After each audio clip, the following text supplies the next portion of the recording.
जो लोग चाहते हैं कि हॉस्पिटलाइजेशन के एक्सपेंसेस का खर्चा अपने पॉकेट से ना देना पड़े, उन सबको हेल्थ इंश्योरेंस की ज़रूरत मालूम होती है। वो सब लोग चाहते हैं कि हेल्थ इंश्योरेंस लेना चाहिए।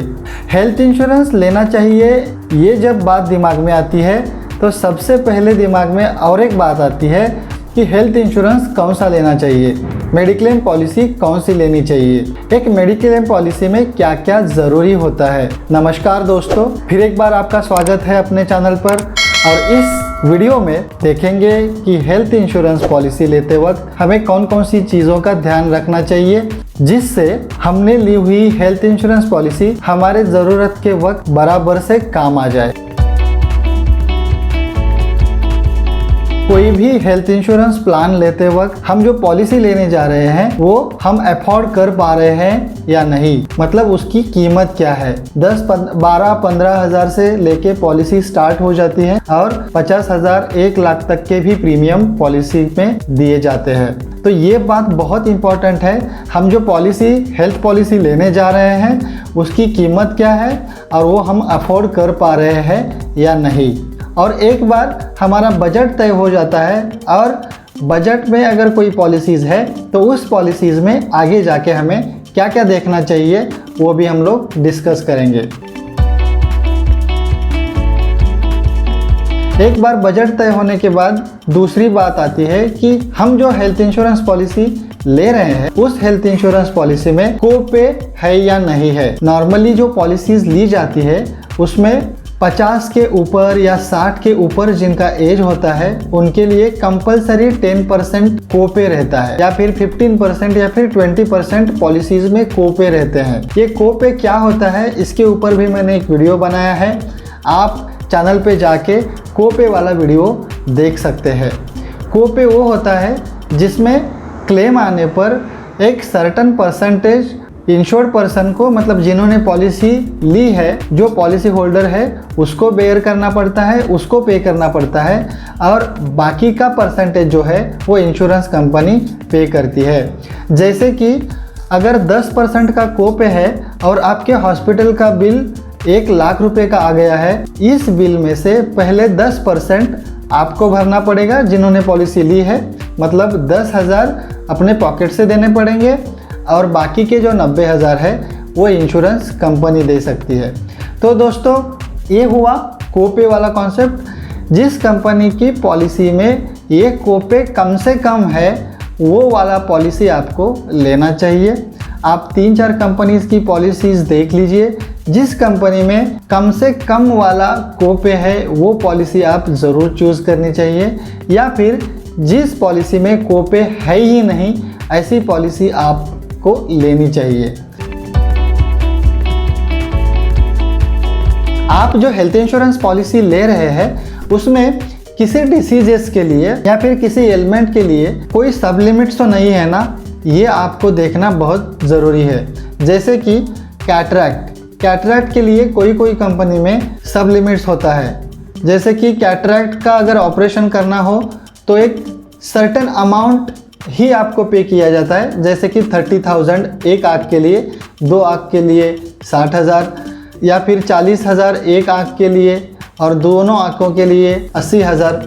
कम से कम सब लिमिट कौन सी कंपनी दे रही है और ऐसा ही पॉलिसी आपको लेनी चाहिए। या फिर जो कंपनी आपको सब लिमिट नहीं देती है, आपके ट्रीटमेंट का पूरा पैसा जो कंपनी देती है वो पॉलिसी आपको लेनी चाहिए। जैसे कि नी रिप्लेसमेंट हो, नी रिप्लेसमेंट के लिए 1,50,000 या फिर 1 लाख तक का लिमिट रहता है।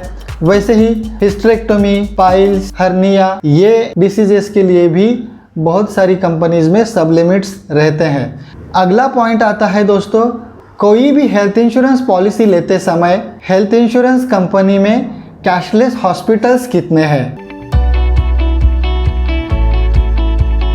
कैशलेस हॉस्पिटल ज़्यादा से ज़्यादा रहेंगे तो उस कंपनी का या फिर वो हेल्थ इंश्योरेंस पॉलिसी आपको ज़रूर लेना चाहिए। जैसे कि कैशलेस हॉस्पिटल जितने ज़्यादा हो, उस कैशलेस हॉस्पिटल में आपका जो ट्रीटमेंट है वो विदाउट पेमेंट आपको पैसे भरे बिना किया जाता है। और ऐसे हॉस्पिटल की संख्या जिस कंपनी में ज़्यादा रहेगी उस कंपनी का हेल्थ इंश्योरेंस पॉलिसी आपको लेना चाहिए। आप जहाँ पे रहते हैं उसके आजू बाजू में उस कंपनी के कितने हॉस्पिटल्स ऐसे हैं जो उनके नेटवर्क पे है। जितने ज़्यादा हॉस्पिटल जिस कंपनी के नेटवर्क पे होंगे उसी कंपनी का हेल्थ इंश्योरेंस आपको चुनना चाहिए। आपके पास इमरजेंसी के लिए जब पैसे नहीं रहते हैं, ऐसे वक्त आपका जब हॉस्पिटलाइजेशन की ज़रूरत पड़ती है तो वो हॉस्पिटलाइजेशन आपको विदाउट पैसा भरे, विदाउट आपके जेब से पैसा जाए, वो हॉस्पिटलाइजेशन का पूरा एक्सपेंसेस कंपनी ने पे करना चाहिए। इसलिए कैशलेस हॉस्पिटल आपके रेसिडेंस के जगह पे होना चाहिए, रेसिडेंस के आजू बाजू में होना चाहिए।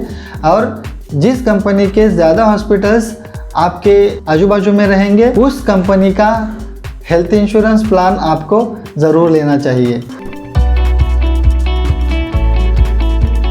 अगली बात आती है कंपनी का क्लेम सेटलमेंट रेशो। कोई कंपनी के पास 100 क्लेम आते हैं तो 100 क्लेम में से कितने क्लेम कंपनी पे करती है उसको बोलते हैं कंपनी का क्लेम सेटलमेंट रेशो।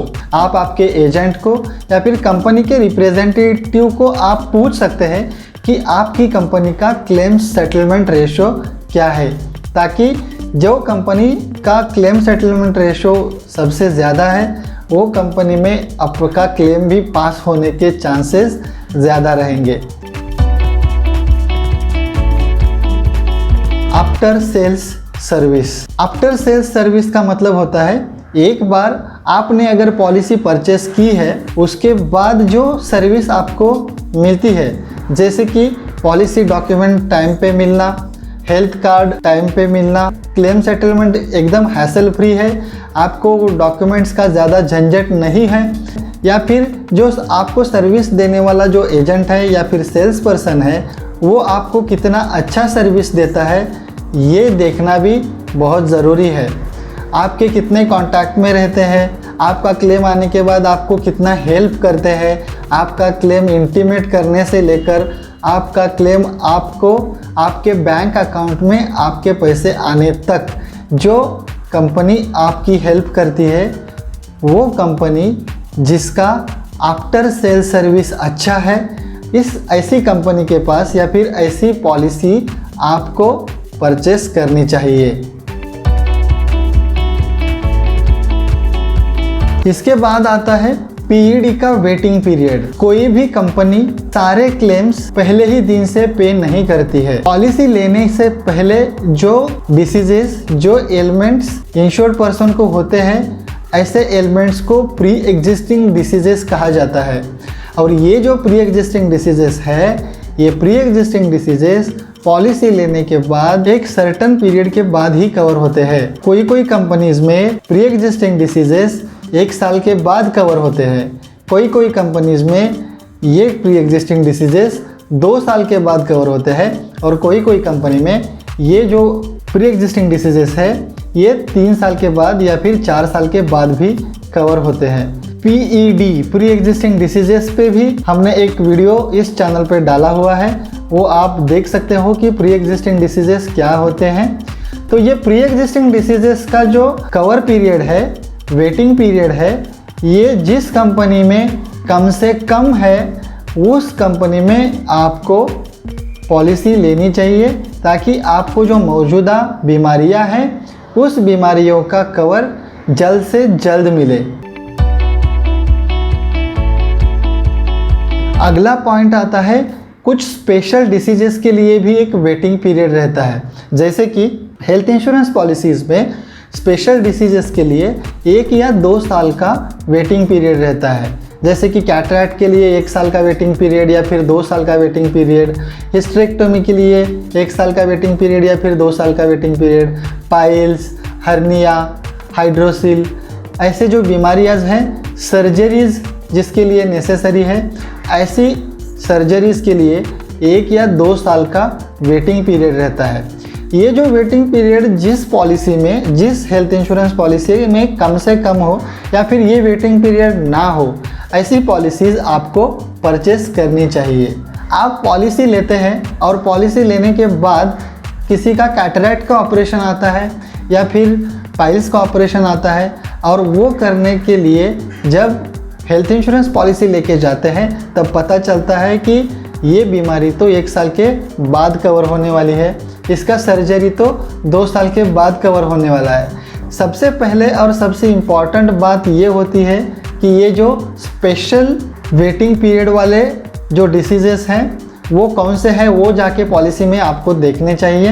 ये देखने के बाद कौन सी कंपनी आपको कम से कम वेटिंग पीरियड वाला पॉलिसी दे रही है, या फिर किसी का कौन सी कंपनी में ये वेटिंग पीरियड है ही नहीं, ऐसी पॉलिसीज़ आपको लेनी चाहिए। ये चीज़ बहुत इम्पॉर्टेंट होती है।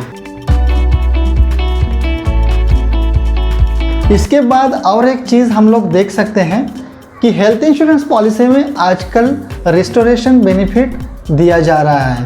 ये जो रिचार्ज है या फिर रिस्टोरेशन है, ये कौन सी पॉलिसी आपको ज़्यादा से ज़्यादा देती है। जैसे कि आपके पॉलिसी पीरियड में ही आपका पॉलिसी चल रहा है और पहले 6 महीने में ही आपका सम इंश्योर्ड ख़त्म होता है हॉस्पिटलाइजेशन की वजह से, तो बाकी के पीरियड के लिए आपका सम इंश्योर्ड जिस पॉलिसी में आपको रिस्टोरेशन ऑफ सम इंश्योर्ड देती है, वैसी पॉलिसी भी आपको लेनी चाहिए, या फिर पॉलिसी लेते वक्त ये रिस्टोरेशन का भी आपको ध्यान रखना चाहिए।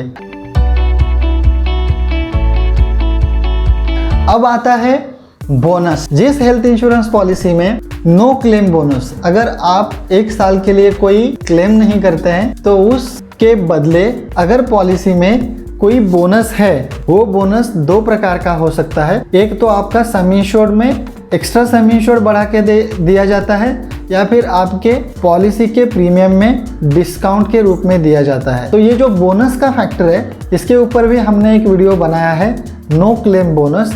तो उस वीडियो में आप जाके देख सकते हैं कि नो क्लेम बोनस क्या होता है। Normally health insurance policies as a no claim bonus आपका सम इंश्योर्ड आजकल बढ़ा के देती है।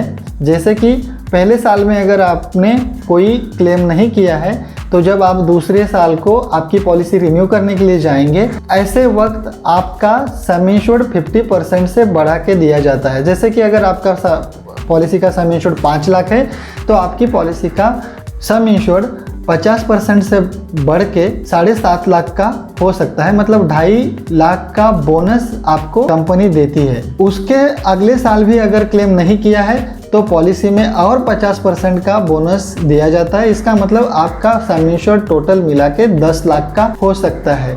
ये सारी चीज़ों का ध्यान रखते हुए अगर आप हेल्थ इंश्योरेंस पॉलिसी खरीदते हैं, आप अच्छी से अच्छी पॉलिसी खरीद सकते हैं। तो जिन्होंने भी रिक्वेस्ट किया था, उन सबके क्वेरीज, उन सबकी शंकाओं का निरसन मैंने अगर आपको इस वीडियो की जानकारी पसंद आई हो तो वीडियो को लाइक ज़रूर करना। अगर आप चाहते हो कि ऐसे ही इन्फॉर्मेशन आपके दोस्तों में, आपके परिवार वालों में मिलनी चाहिए, तो अपने चैनल को सब्सक्राइब करें और मिलते हैं अगली वीडियो में। धन्यवाद।